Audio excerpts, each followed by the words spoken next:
Welcome back guys to a new video where it is confirmed that Ringtone Apoko is homeless.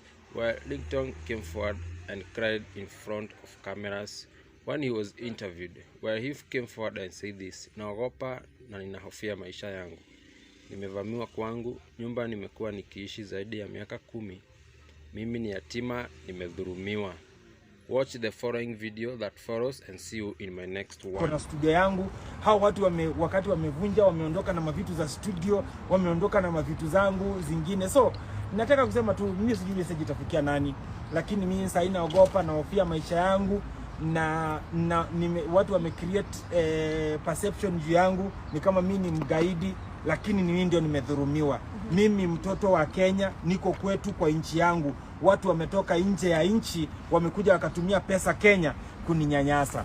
Okay, maybe ndani after kutoka ndani ulinyamaza kabisa, na watu walikuwa wanauliza labda uliambiwa usizungumze, ukaambiwa kuzungumza, labda utarudishwa tena ama kulikuwa vipi? The moment ulitoka ndani ulienda silent.